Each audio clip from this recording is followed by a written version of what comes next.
This is Fathernetics, Season 3.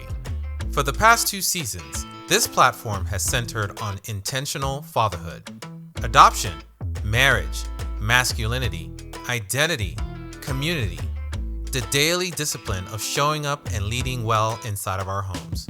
Fathernetics sits in the intersection of fatherhood and analysis. It's about asking better questions and building stronger foundation for our kids. To start this season, the conversation turns inward. Season 3 is about refinement, sharper reflections, clearer intentions, stronger presence. This is Fathernetics. Let's begin. What part of your story makes people the most uncomfortable? Your blackness, your gayness, or your decision to adopt? I would say 2 out of 3 of those. My gayness, just because gayness makes people uncomfortable. They don't know what to say, what to ask, especially as a parent. They don't really engage you on that level.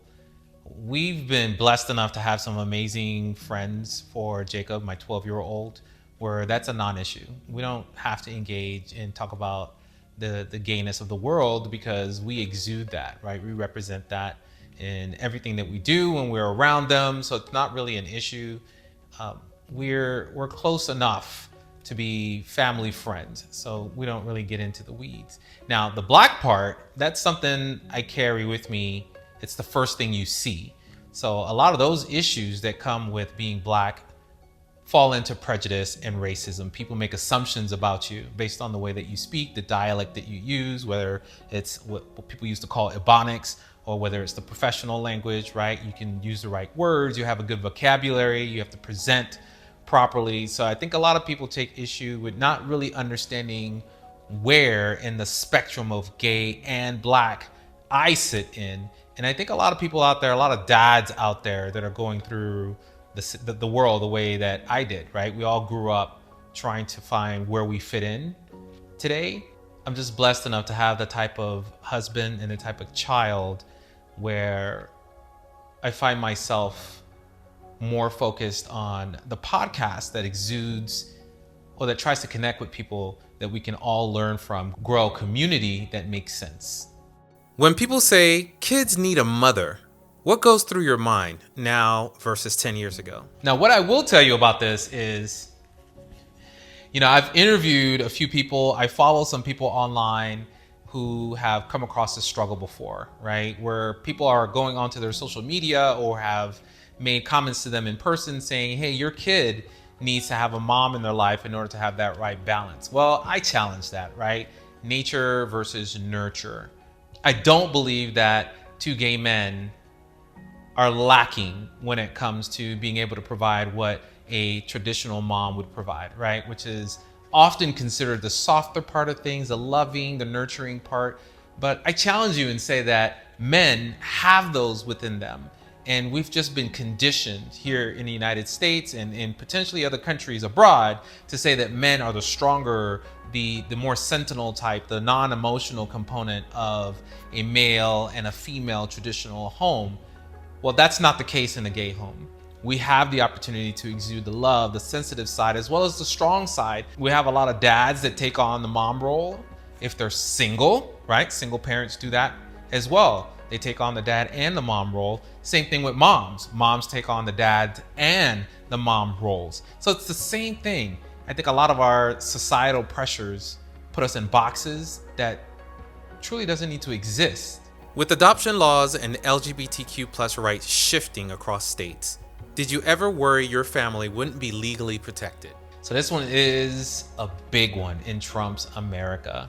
A lot of those rights are being eroded state by state, especially what we would call red states, where they're trying to manipulate the law to make sure that, individuals like the trans community are impacted by new laws that are trying to minimize their existence within our communities, within our schools, within our business places.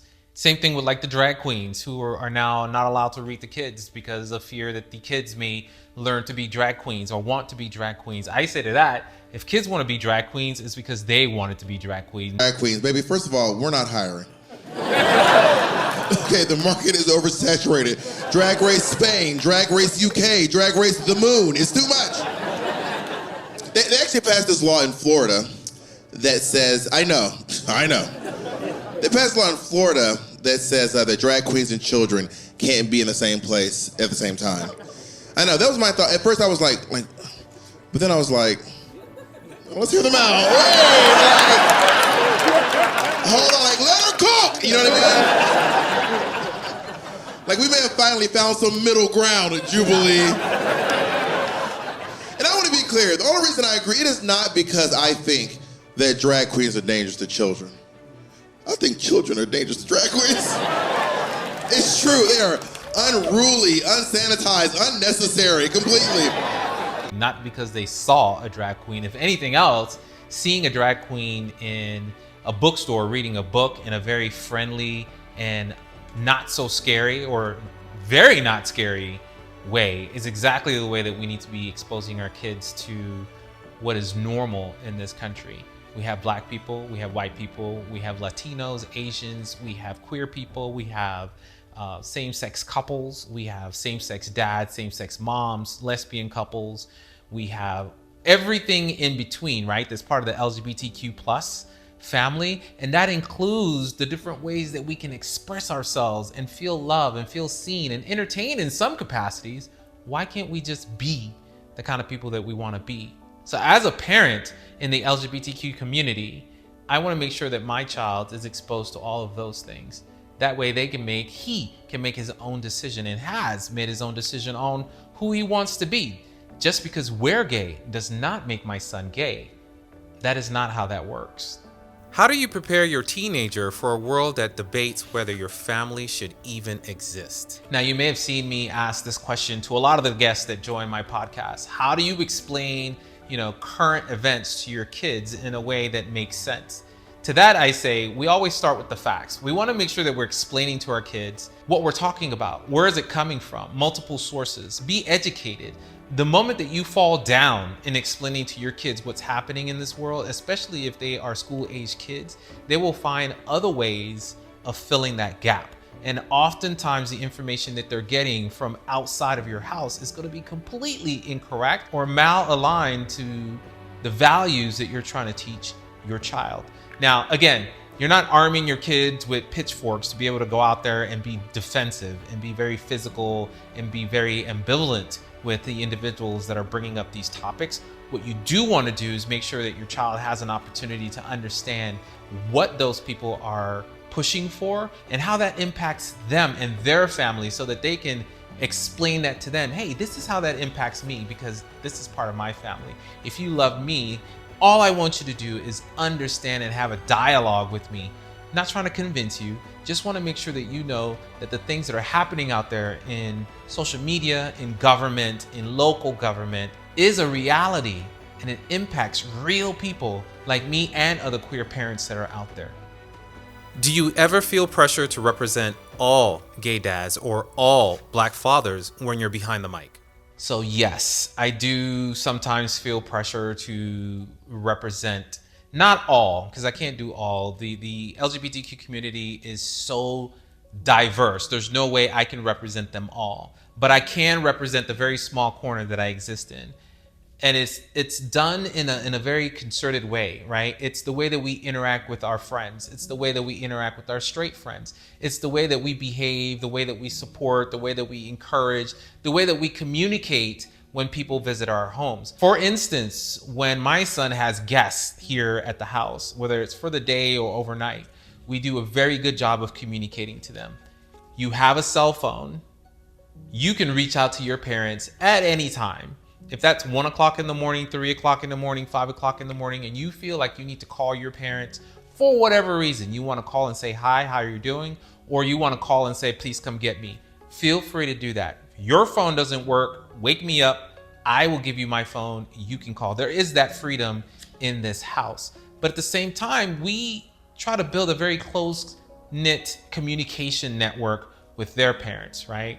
Your kids are here, they've arrived, we send you pictures, here they are eating pizza, they're having a good time, how things are going, what time should we drop them off, we're on time, we're prompt. That is not a gay thing. That is a parent thing. So we're trying to make sure that we are representing not just from a parent perspective, but the fact that we're gay, we're an LGBTQ family, an LGBTQ house, has an additional layer of importance, very much like being Black in America. You just have to work a little bit harder to be just as good as someone who is not Black. That's just status quo, right? And that kind of leans a lot into what's going on with DE&I today in this country, and the fact that it's being erased. What I always like to say, and I've heard this before, we all live in different Americas, but we all love this country.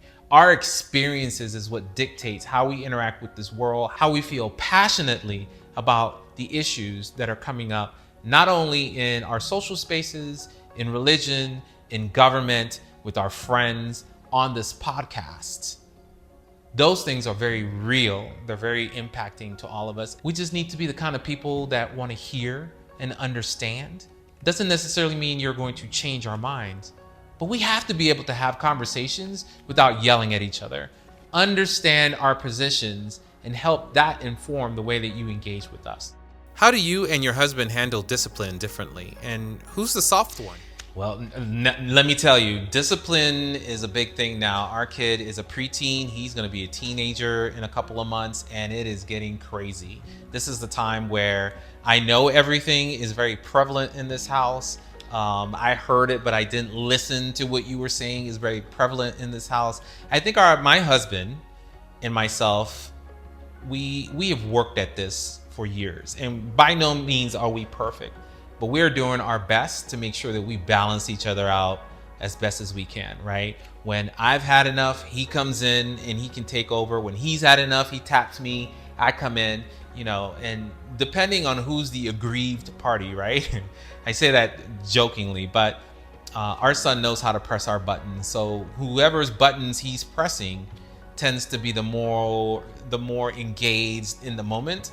And the other parent tends to be the one to calm us down, right? So I'll calm him down and say, hey, take a moment, step aside, let me engage, let me try to, or he'll do it to me and say, hey, you are sounding really beside yourself right now. Maybe you need to go away so that I can handle this and we can all have this house settle down before the day is over.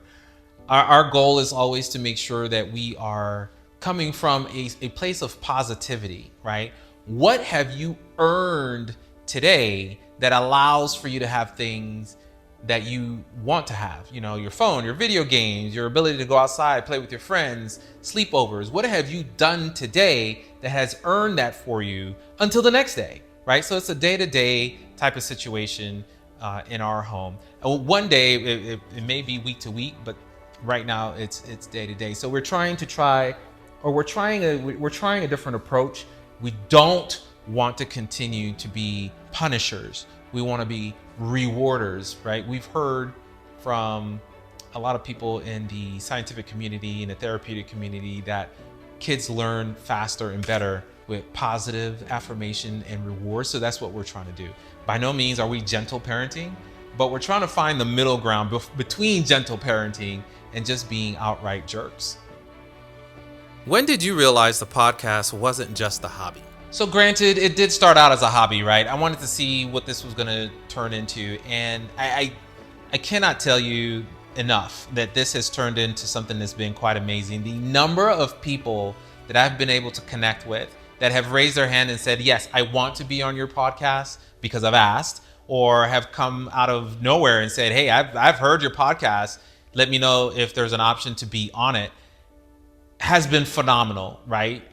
Just being able to engage with these individuals, talk to them, even after they've completed recording a session on the podcast, I still keep up. I want to support, I want to engage, I want to respond to people on Instagram. I buy books, I buy presents, I sign up for their Substacks, I sign up for their YouTube channels, I comment on their YouTube channels, even those who are podcasters themselves. I support them. We are not in competition. I do believe that we can all exist in similar spaces in our own niches and be able to uplift each other. I think society will always have us thinking that, we're in business and we need to compete and I need to do better than you. And sometimes in order to do that, I need to knock you off your pedestal. I don't subscribe to that. These individuals that I have talked to don't subscribe to that. Baby Ready, Queer Family Podcasts. We also have the Gaytriarchs that I've had on my podcast, and I've been on their podcast as well as Lance Sauter. These individuals are so passionate about what they do. They open their arms to embrace us all and say, yes, let's have conversations about these things that are very important to me. And I think that makes the difference. So, if there are other podcasters out there that want to make a connection and be on each other's podcasts, reach out. I'm okay with it. Have you ever had a guest surprise you to the point where you did not air their episode? Wow. So I've just one, because I think everyone has something to offer. I had one interview that I did complete, and I go into detail on this on my Substack. Is behind a paywall because I by no means want to embarrass this individual. I do not want to call them out and put a spotlight on them. I think they're doing their very best to do whatever they believe is the direction that they want their life to go in. But yes, I have had one individual that I recorded a podcast with that I decided not to air the episode because of an issue that was very, very, very personal and very heavy to me, that impacts not just the LGBTQ community, but the Black community as well, and kind of impacts the dynamics of my family. To air that episode is tantamount to giving someone a platform that they should not have. At least not my platform. So if you get an opportunity, go on Substack. There are at least 3 of them where I am ranting and raving. I was livid. I was upset about this to no degree. But again, I still always want to make sure that I am doing this or at least finding an opportunity to vent in a way that does not negatively impact people, because that's not the goal of the podcast, and it's not in my nature. My nature is to uplift, to bring people in, to have conversations that provide an opportunity to really understand the origin stories for a lot of our superhero dads. Dads are superheroes. LGBTQ dads have gone down the path of being intentional parents to the point where they spent thousands of dollars and invested years trying to get one child into their family, expanding their family. Intentional children. That is amazing. Has the podcast made you a better dad? Yes, it has. I think it gives me an opportunity to do some introspective thinking in some of the planning that I do for the podcast. But beyond that, just talking to other people and allowing them to provide their insight and their experiences gives me an opportunity to go, aha, I've gone through that. I knew I was not crazy. Or it gives me an opportunity to go, I should try that. And I have. I've walked away from many a podcast going, let me try this. Let me tweak this a little bit. Let me incorporate this into my tool belt for engaging not just, my child, but also engaging here at home, the dynamics and how we interact as a family. So that is part of some of the fruits of our labor of having this podcast. As I'm recording this now, it's certainly in advance of season 3 airing, but the milestones that we're hitting, 20th episode, the 40th episode, the 60th episodes, thank you. I mean, it's amazing that it just keeps growing that way. I would have never guessed that this podcast would have done so well. And it's all because of you guys. I do this for you guys. You guys don't see a lot of me and my family on this podcast because by design, it's really designed to find other LGBTQ dads to spotlight. So this episode, the intro to season 3, just has me talking to you guys. So hopefully you guys watch it and blow it up. So like and subscribe. Like and subscribe. Engagement is what allows this channel to expand and do some magical things. So I encourage you, just drop a comment down below. And if you don't know what to say, drop a heart. That's okay. What do you do? So. that it? What's the most fun stereotype about gay dads that you secretly enjoy leaning into? So I would say I always hear, not necessarily from the LGBTQ audience, but from the non-LGBTQ audience, that gay people just, for whatever reason, tend to have more money to travel, to do all these luxurious things and have vacations and have nice homes and nice cars and nice, bags and Louis Vuittons. And you know what? I think there is an opportunity in every community, every culture to do these things. What you see on social media isn't always a representation of 100% of a group, right?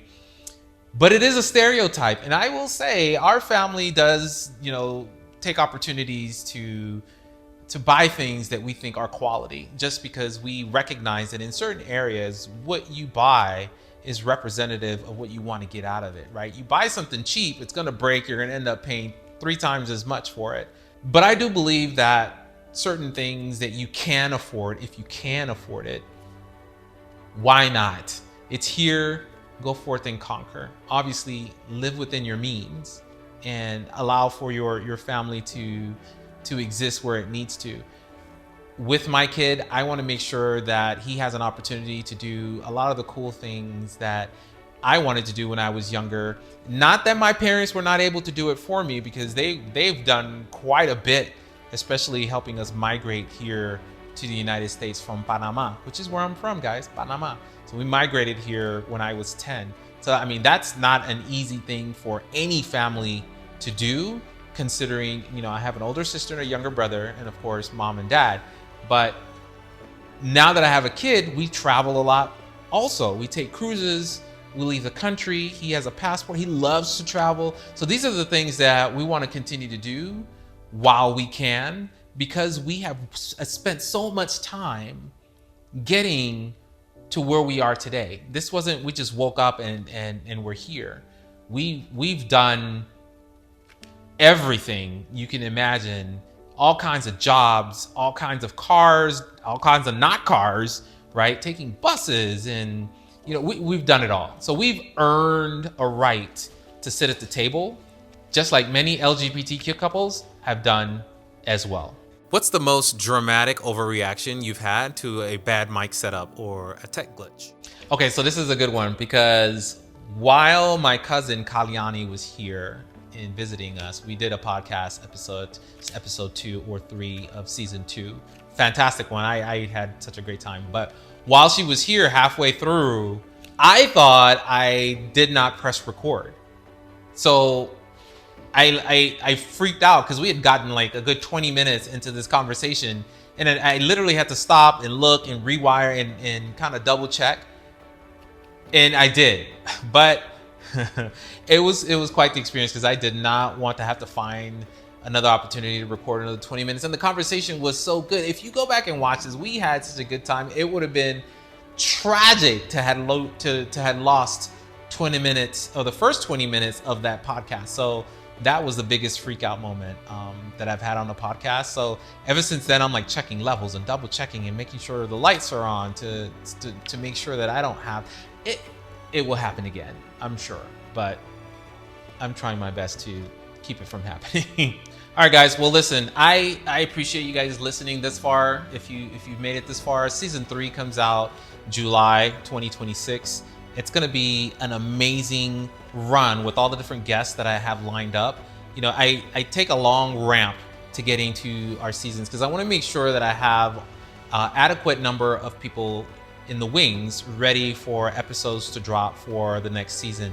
And as I start to scale up, the channel is growing, Instagram's growing, the subreddit is growing. So now I'm able to really reach some of the people on Instagram with big numbers. Not that many of some of our guests in the past haven't had big numbers, but what I have learned is that individuals that have low to mid numbers tend to engage a lot more, and the people that follow them tend to be really close and personal, to the point where they actually want to listen to the podcast that their friend or family has been on. Some of the bigger channels, you have an audience that's really mixed, right? So you bring some of your LGBTQ plus audience to listen to the podcast, which is great. And then, but you have such a bigger audience that some of them don't even, we're not here for the podcast. We're here for the other stuff that you post on your channel, which is fine because you have your thing. The point of reaching out to you is to get you to provide insights on your journey, IVF, surrogacy, adoption, foster to adopt. We want to understand the road that you took, the success that you had, the timeline associated, so that the people coming behind us have an opportunity to say, I get it. I have someone to listen to. I know how long it's going to take. I understand. And then you have an opportunity to also hear from other people in the organization, like Gays with Kids, or the men having babies conferences, or you can also hear from the Dave Thomas Foundation for Foster to Adopt. These individuals, career professionals, are here to assist you. And I can't say it enough. If you had access to this 10 years ago, we would all be in a better position now. So I'll say this in closing. I appreciate and love all the LGBTQ dads that are out there choosing to extend their families. And I can only hope that I'm around 15 years from now when all of these kids start growing up and getting into college and the professional world and even politics. What a world that will be. Do it. You can never find somebody do it like me.